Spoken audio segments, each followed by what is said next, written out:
మద్దతుగా నాటో దేశాలు మొత్తం కూడా ఈ దేశానికి మద్దతుగా నిలబడి దేశంపై దాడికి వెళ్తుంది. ప్రజెంట్లీ మనకంటూ ఒక గ్రూప్ ఉండాలి, మనకంటూ ఒక కుటుంబం ఉండాలి, మనకంటూ ఒక సంస్థ ఉండాలి, మనకంటూ ఒక అండగా ఉండాలి. ఇలా ఒంటరిగా ఉంటే కష్టం అని చెప్పి, ఎందుకంటే బలమైన దేశాలు బలహీనమైన దేశాలపై దాడులు చేస్తున్నప్పుడు నూతనమైన వెపన్స్తో అత్యున్నతమైన వెపన్స్తో దాడి చేస్తున్నప్పుడు ఇలాంటి దేశాల యొక్క సపోర్ట్ మనకు కావాలి. అలాంటప్పుడు ఈ సంస్థలో మెంబర్షిప్ కావాలని చెప్పి చాలా దేశాలు అడుగుతున్నాయి. పోటీ పరీక్షలు ఎవరు ఎగ్జామ్లో ఈ క్రింది వాళ్ళలో ఈ మధ్య నాటోలో సభ్యత్వం కోసం అడుగుతున్న దేశాల పేరేమిటి? 2022 సంవత్సరం జూన్ 29, 30 తేదీలో నాటో ప్రతినిధుల యొక్క సమావేశం ఇది ఎక్కడ జరగబోతుంది? ఈ మధ్యన నాటోలో మెంబర్షిప్ తీసుకునే దేశం పేరేమిటి? నాటో సంస్థ యొక్క నూతన డైరెక్టర్ జనరల్ పేరేమిటి? ఈ మధ్యన నాటో డైరెక్టర్ జనరల్ ఈయన పదవి కాలాన్ని ఎన్ని ఇయర్స్కు పొడిగించారు? ఈ టైంలో ఇక్కడి నుంచి అడిగే అవకాశం అందులో మనం వెళ్ళాక అనుకున్నాం సార్. ఏంటి సార్ అంటే 1991లో రష్యా నుండి 15 ప్రాంతాలు 15 దేశాలుగా విడిపోయినాయి. అందులో ఉక్రెయిన్ కంట్రీ ఒకటి. ఈ ఉక్రెయిన్ యొక్క అండరులో క్రిమియా అనే ప్రాంతం ఉంది. ఈ క్రిమియా అనే ప్రాంతం అనేది బాగా నౌకా నిర్మాణానికి ప్రసిద్ధిగాంచింది. ఈ క్రిమియా ప్రాంతాన్ని తిరిగి రష్యా 2014లో తిరిగి స్వాధీనం చేసుకుని క్రిమియా ప్రాంతాన్ని. అప్పటి నుండి రష్యాకు ఉక్రెయిన్ మధ్య తగాదా జరుగుతూనే ఉంది. ఇలాంటి పరిస్థితుల్లో రష్యాని ఎదిరించాలంటే, రష్యాని ఎదుర్కోవాలంటే ఒక బలమైన సంస్థ కావాలని చెప్పి నాటోలో మెంబర్షిప్ చేరుతని చెప్పి ప్రకటించడంతో, నాటోలో కనుక మీరు మెంబర్షిప్ చేరద్దు, ఇవన్నీ కూడా ఒకప్పుడు రష్యా చుట్టుపక్కల దేశాలు ఇవన్నీ నా వార్సా సంస్థలు ఉండేవి.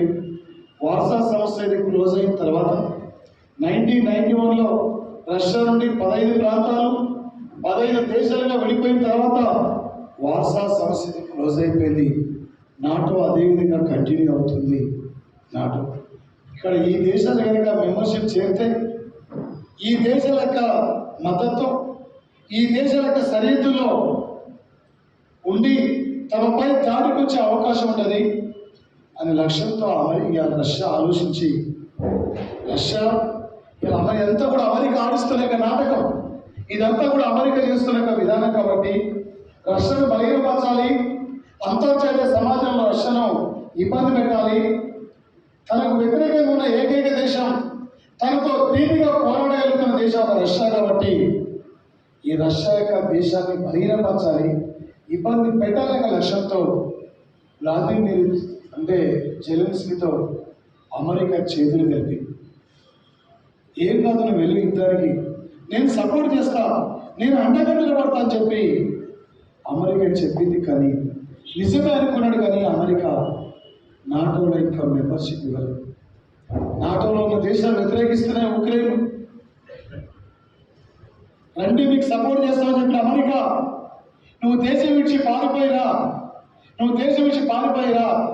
నీకు కావాల్సిన హెలికాప్టర్లు ఇస్తాం, వాటి ద్వారా నువ్వు లాంటే నా మాతృభూమి కోసం నేను చావనం చేస్తా, కానీ నేను మాత్రం పారిపోయేదాను.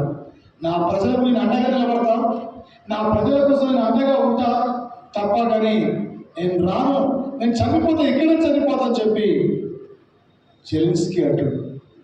జెలెన్స్కీ ఒక కమెడియన్, పరిపాలన మొత్తం కూడా కమెడియన్ విధానంగా ఉంది.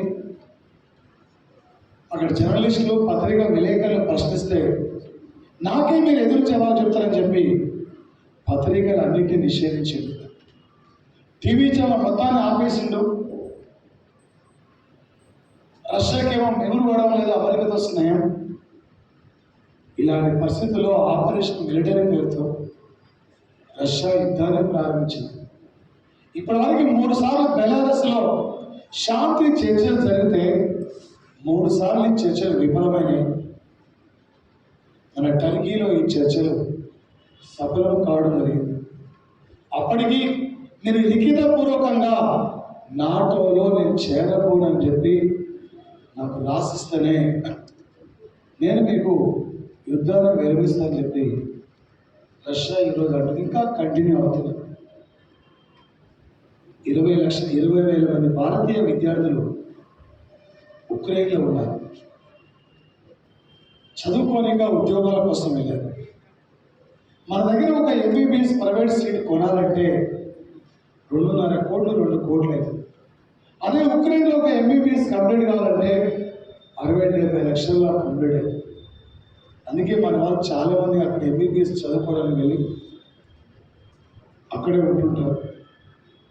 వాళ్ళు వచ్చి మన దగ్గర ఒక ఎంట్రన్స్ రాయాలి. ఆ ఎంట్రన్స్లో పాస్ అయితేనే ఇక్కడ వీళ్ళకి అవకాశం ఉంటుంది ప్రాక్టీస్. ఆ మూమెంట్లో ఒక ఎంబీబీఎస్ విద్యార్థి అప్పటి వరకు బంకర్లో దాచుకున్నారు, కింద అడుగు బాగా ఆకలిస్తుంటే షాప్కి వచ్చాడు. ఆ మూమెంట్లో గ్రానైట్ పేలి ఆ అబ్బాయి చనిపోయిన నవీన్ కుమార్ అనే విద్యార్థి, కర్ణాటక విద్యార్థి. ఆ ఉక్రెయిన్ యుద్ధంలో చనిపోయినాక కర్ణాటక విద్యార్థి నవీన్ కుమార్. చోర్నోబిల్, ఈ చోర్నోబిల్ అనే సంఘటన కూడా ఇక్కడ ఒక అణువిద్యుత్ కేంద్రం. అది అప్పట్లో ప్రమాదం జరిగింది, వేలాది మంది చనిపోయారు. అక్కడ ఈ మూమెంట్ మానవుడు జీవించాలంటే ఆ చోర్నోబిల్ చుట్టుపక్కల 40 కిలోమీటర్ల వరకు దాన్ని రెడ్ జోన్గా ప్రకటించారు. ఆ చోర్నోబిల్ ఏరియాలో మానవుడు జీవించాలంటే ఇంకా 300 ఏళ్ళు కావాలి. అప్పటి వరకు ఆ రేడియేషన్ అట్నే ఉంటుంది. అక్కడ 300 ఏళ్ళ తర్వాత రేడియేషన్ అక్కడ తగ్గిపోయే ప్రమాదం ఉంటుందని చెప్పి ఇప్పుడు శాస్త్రవేత్తలు అంటున్నారు. ఓకే, చిన్న బిడ్డని కంటిన్యూ చేయాలి. రైట్, రెండవ observation right. North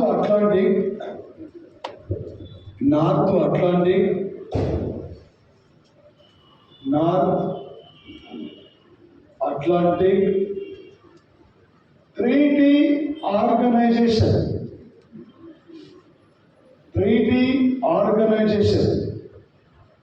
north Atlantic Treaty Organization, తెలుగులో ఉత్తర రాజ్యాల సంస్థ.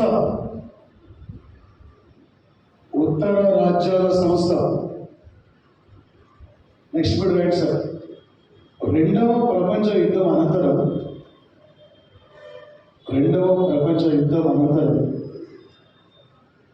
అమెరికా ఆధ్వర్యంలో ఏర్పడిన సైనిక సంస్థ ఇది.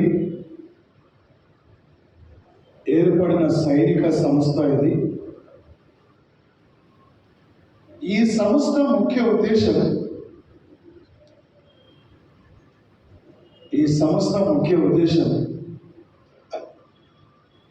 ప్రజాస్వామ్య ప్రభుత్వాల పరిరక్షణ,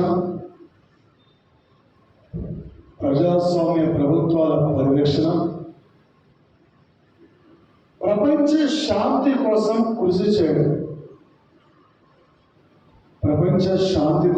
కృషి చేయడం,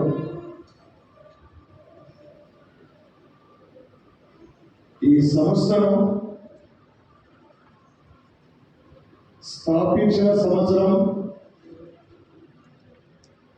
1949 ఏప్రిల్ 4వ తేదీ.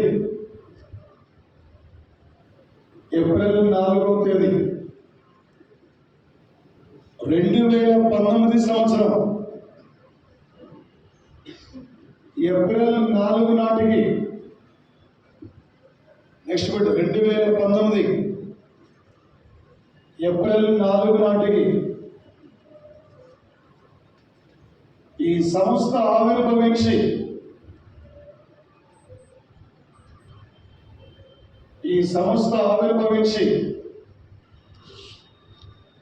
70 సంవత్సరాలు పూర్తయినది.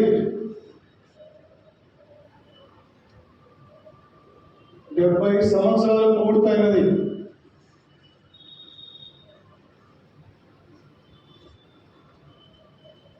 ఈ సంస్థ ప్రధాన కార్యాలయం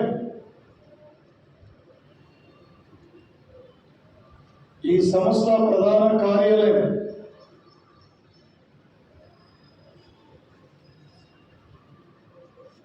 బెల్జియం క్యాపిటల్ బ్రసెల్స్,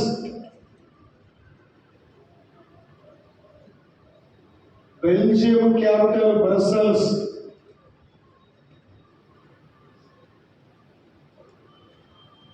ప్రస్తుతం ఈ సంస్థ డైరెక్టర్ జనరల్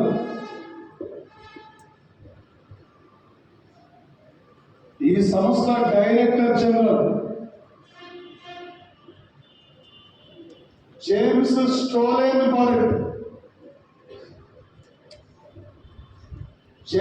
స్టోలెన్బర్గ్. నార్వే మాజీ ప్రధాని,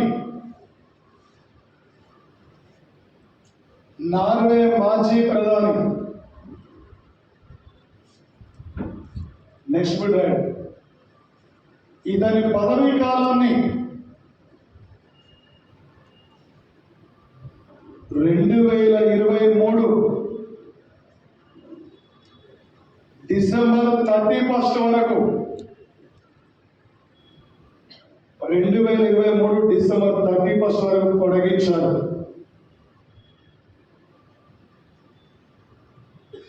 ప్రస్తుతం సభ్య దేశాల సంఖ్య 30 దేశాలు.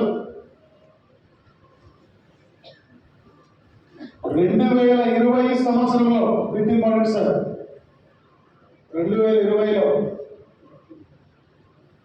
ఈ సంస్థలో 30వ దేశంగా ఉత్తర మసిడోనియా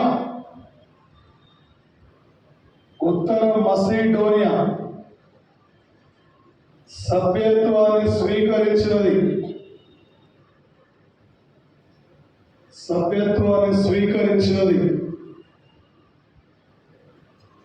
2022 సంవత్సరం జనవరి 24 నుండి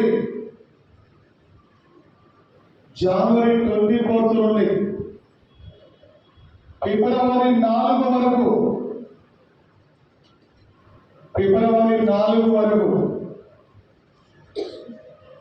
రష్యా దేశానికి వ్యతిరేకంగా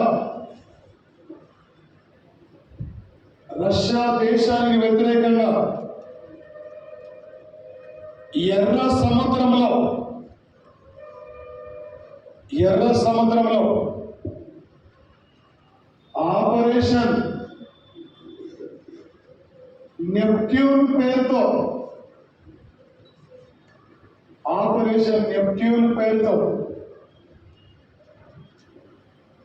నాటో దళాలు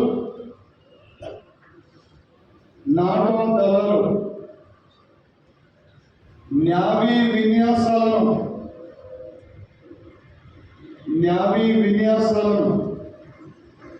నిర్వహించారు.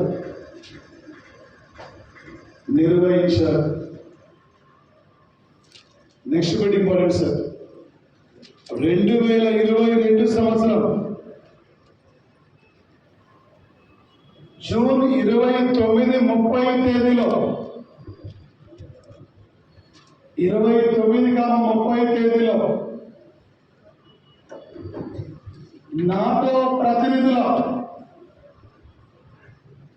నాటో ప్రతినిధుల ప్రత్యేక సమావేశాన్ని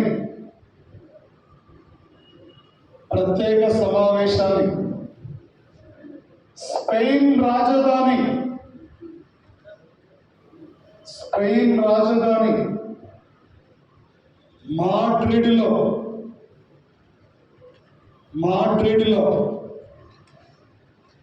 నిర్వహించనున్నారు.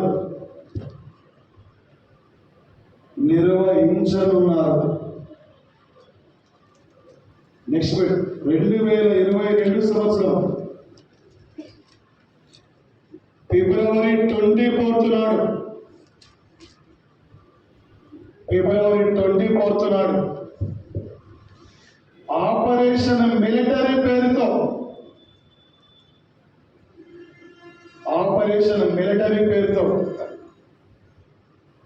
ఉక్రెయిన్ దేశం పైన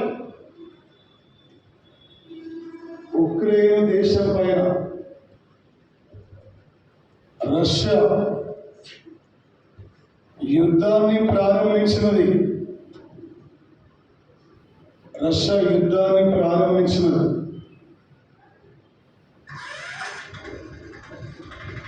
2022 సంవత్సరం మార్చి 29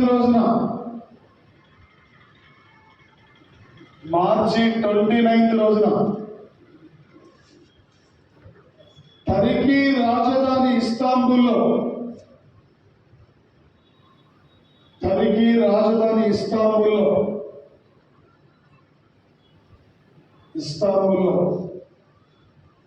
రష్యా ఉక్రెయిన్ దేశాల మధ్య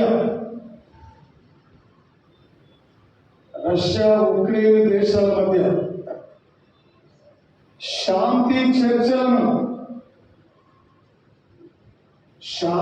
చర్చలను నిర్వహించారు. 2022 సంవత్సరం మార్చి 26-27 తేదీలో ఐక్యరాజ్య సమితి ప్రధాన కార్యదర్శి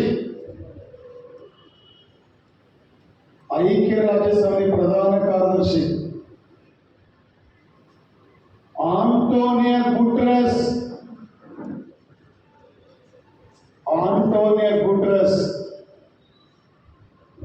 రష్యా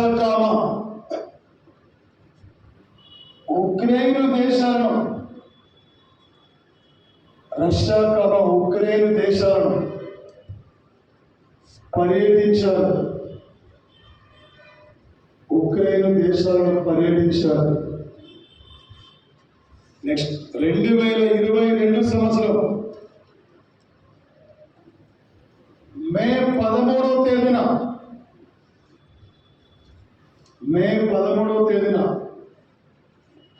ఉక్రెయిన్ అధ్యక్షుడు Zelensky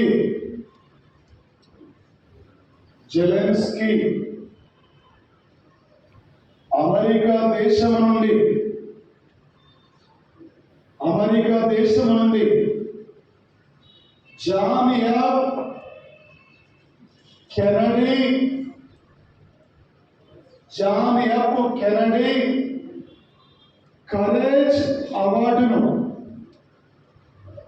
John F Kennedy courage అవార్డును స్వీకరించారు.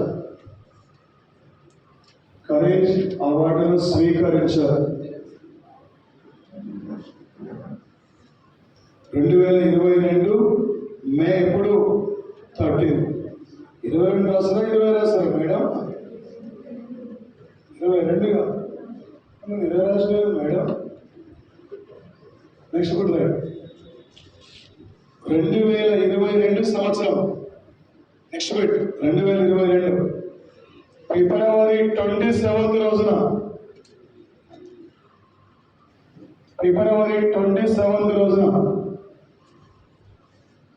ఉక్రెయిన్ దేశానికి సంబంధించిన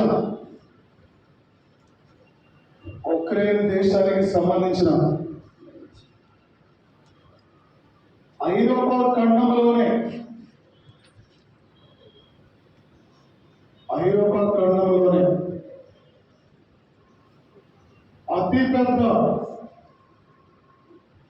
అతిపెద్ద ఆంటానౌ 225 చూడండి సార్, ఆంటానౌ 225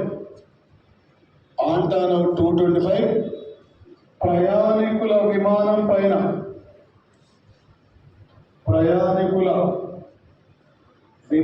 పైన రష్యా దాడి నిర్వహించినది, రష్యా దాడి చేసినది. నెక్స్ట్ 2022 సంవత్సరం ఏప్రిల్ 12 రోజున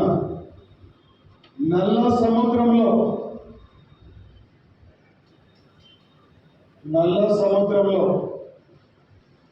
రష్యా దేశానికి సంబంధించిన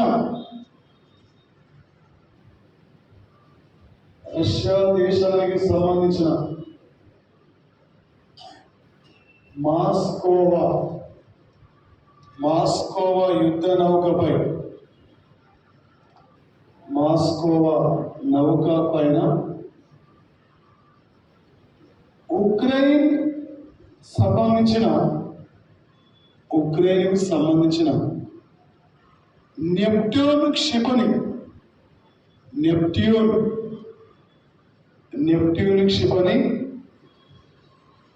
దాడి నిర్వహించినది. నెక్స్ట్ ఉక్రెయిన్ రష్యా దాడుల్లో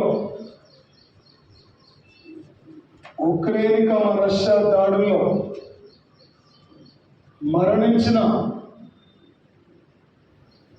కర్ణాటక విద్యార్థి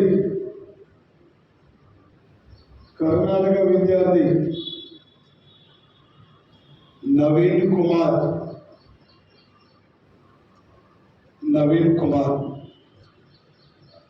2022 సంవత్సరం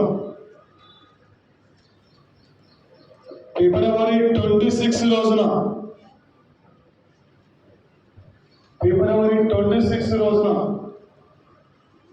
ఈ దేశంలో ఉన్న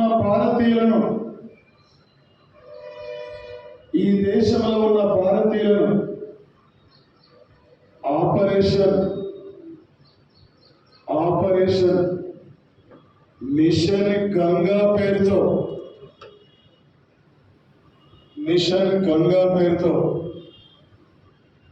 స్వదేశానికి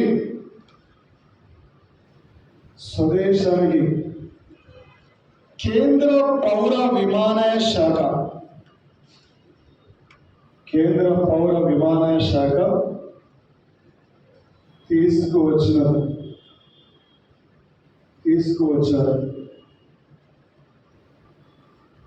నెక్స్ట్ ఈ ఆపరేషన్లో పాల్గొన్న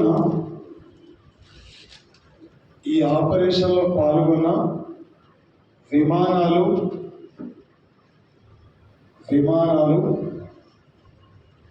ఎయిర్ ఇండియా